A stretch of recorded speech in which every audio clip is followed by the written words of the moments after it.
జవహర్ నగర్ పరిధిలోని చెన్నాపురం చెరువులో పేరుకుపోయిన గుర్రపు డెక్క రాత్రి వేళల్లో సరైన వీధి లైట్లు లేకపోవడం భక్తులకు తీవ్ర ఇబ్బందులు కలిగిస్తున్నాయి.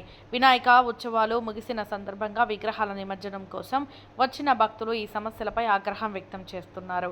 చెరువు మొత్తం గుర్రపు డెక్కతో నిండిపోయి ఉండటంతో నిమజ్జనం చేయడం కష్టంగా మారింది. భక్తులు విగ్రహాలను నీటిలో పూర్తిగా ముంచలేక ఒడ్డుని వదిలి వెళ్లాల్సిన దుస్థితి ఏర్పడింది. అదే సమయంలో రాత్రిపూట వీధి లైట్లు వెలకకపోవడంతో చీకట్లో నిమజ్జనం చేయడం మరింత ప్రమాదకరంగా మారింది. అధికారుల నిర్లక్ష్యం కారణంగా భక్తులు ప్రాణాలను పణంగా పెట్టి నిమజ్జనం చేయాల్సిన పరిస్థితి ఏర్పడిందని ఆరోపిస్తున్నారు. ఈ సమస్యలపై మున్సిపల్ అధికారులు తక్షణమే స్పందించాలని, గుర్రపు డెక్కను తొలగించి లైట్లను ఏర్పాటు చేయాలని భక్తులు డిమాండ్ చేస్తున్నారు. చెప్పండి, ఇప్పుడు ఈ గుర్రపు డెక్క ఎన్ని రోజుల నుంచి ఇలా ఉంది?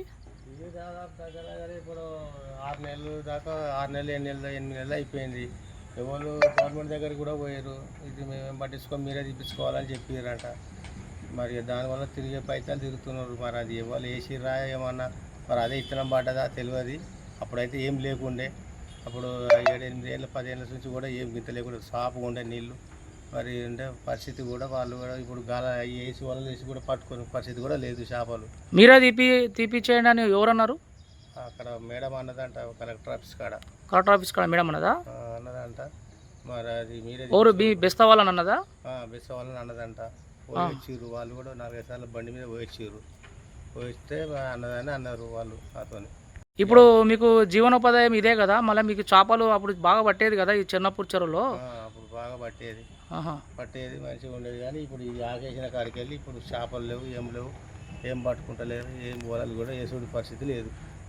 ఇక దాన్ని ఎట్లా తీయాలి ఏం చేయాలని ఆలోచన చేస్తారు. కానీ తిరుగు పైతాలు చేస్తారు. కానీ ఎక్కడ మరి ఏమవుతుందో తెలియదు. మీరు సంఘపోలు అందరూ కలిసి జీవన ఆధారం అని చెప్పేసి ఇదే అని అన్నారుగా ఇంతకుముందుకు, మరియు ఎవరు అందరు ఏకం కాలేదా? ఇంకా అందరు ఏకమై పోతురు చేసే పైతాలు చేస్తున్నారు. కానీ ఇక మరి ఎవరు వాళ్ళు ఆమె దగ్గర పోయి అడిగితే మన కలెక్టర్ ఆఫీసర్ అన్నదంట, మరి మీరే ఇప్పుడు చూపించుకోవాలి మాతో ఇప్పుడు కాదని చెప్పి అన్నదంట. ఇక వేరే వాళ్ళ దగ్గర కూడా అక్కడిక్కడ తిరుగుతున్నారు. మన మున్సిపల్ కమిషనర్ దగ్గరికి వెళ్ళలేదా? మున్సిపల్ కమిషనర్ కాడికి వెళ్తే ఇప్పుడు ఏడవుతుంది మాతోనే చెప్పి అన్నారంట. వాళ్ళు ఇప్పుడు బడ్జెట్ లేదు, ఇప్పుడు ఏడవుతుంది దాన్ని సర్వే చేయాలని అన్నారంట వాళ్ళు ఒక మాట. మరి అది ఏం చేస్తారో. ఇది మేము ఇప్పుడు వలలు వేసుకొని ఏదో చేసుకుంటే పరిస్థితి రూపాయి మా పరిస్థితి వస్తుందయ్యా. మేము పెట్టి చేసుకోవాలంటే మా దగ్గర తిననికే పరిస్థితి లేకుండా ఉండే. మరి దానివల్ల మేము దానికి పెట్టి మేము చేయాలంటే మేము ఎట్ట పరిస్థితి చేసుకోవాలయ్యా. మరి ఇక్కడ కూడా చాలా ఎంత ఇక తాగుడు కూడా చాలా మంది వస్తారు. అంతా ఏదేదో చేస్తుంటారు. మరి కొద్దిగా పబ్లిక్ కూడా అంతా తిరుగుతుంటారు. ఇక్కడ మరి జర కొద్దిగా మీరు కూడా దాన్ని పట్టించుకొని తీసుకొని జర తెచ్చుకో చేయాలని చెప్పి చెప్తున్నాయ్యా. ఇదొక మాట.